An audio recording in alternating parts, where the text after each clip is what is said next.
Assalamu alaikum students. I hope you all are doing good and well. Today I have already told you that I will provide you the exercise of chapter 4 and the exercise of chapter 5 at the same time. In the previous video I have given you the exercise of chapter 5. Now I will going to explain you the exercise of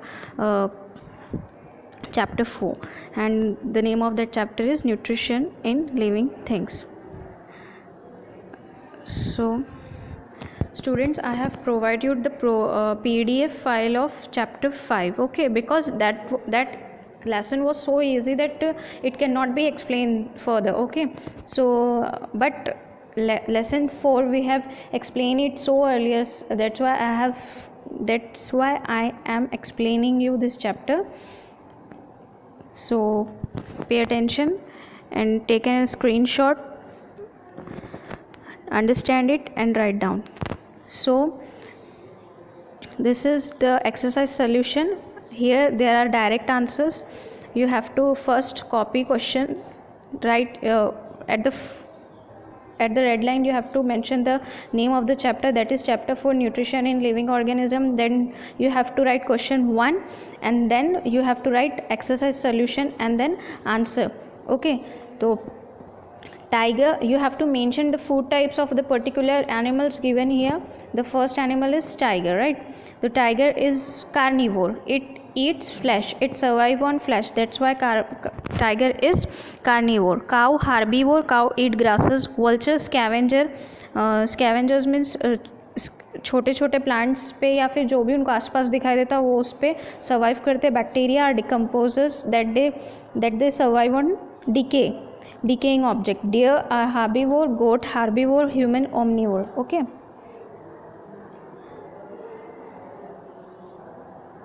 Then fungus is a decomposer. Lion is a carnivore. Sparrow herbivore. Buffalo herbivore. Frog carnivore. Cockroach is a carnivore. And tick is a parasite, okay. Tick survive on blood, that's why tick is a parasite. Now question number 2, that is match the following. Parasitic plant, group A there is a question mentioned and group B there is a direct answer. So what is the answer of parasitic plants? Parasitic plant is Cuscata, okay. Cuscata is nothing but the parasitic plant. Now second one, insectivorous plant. The example of insectivorous plant is Drosera.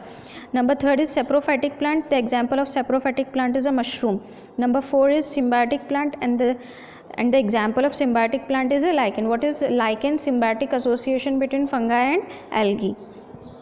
Now question number 3. Question number 3 is of why do living organisms need nutrition? Answer is on the second page. Answer: plants also need food for their growth. They can produce their own food with the help of sunlight and chlorophyll. You know that plants perform photosynthesis, right, for preparing their own food with the help of sunlight, है ना, and with the help of sunlight and chlorophyll plant make their food. What is chlorophyll? Chlorophyll is a green pigment that is present inside the leaves of the plant, okay. In the leaves, using water and nutrients from the soil and carbon dioxide from the air. This process is called photosynthesis.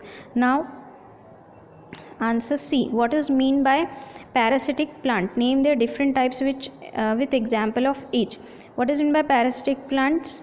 उनके example देना है और उनके types बताना है आपको. तो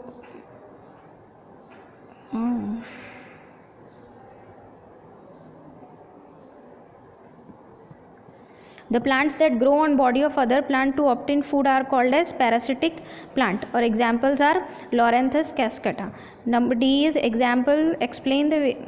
What is meant by parasitic plant? The plant that grow on body of other plant, मतलब ऐसे plants जो दूसरों की body पे survive कर रहे हो किसके लिए? for food, are called parasitic plant. And what are the example? Example are Loranthus and cascata. Now D, explain the various steps of nutrition in animal. Nutrition in animal involve various steps from ingestion to adgestion, okay. Student, here I have not explained you the answer B, right?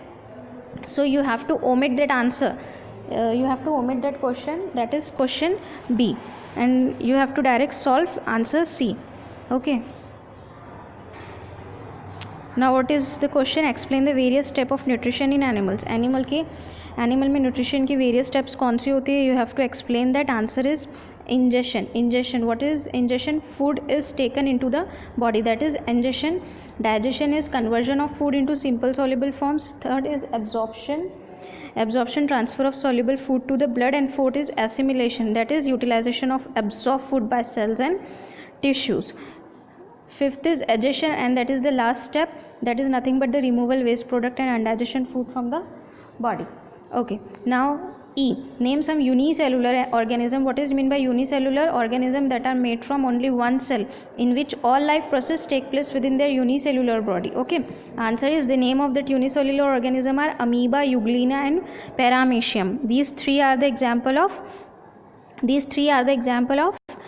unicellular organism. Okay student, remaining exercise I will provide you afterwards in the next video. So I hope you all get my points clear. Thank you so much, and Allah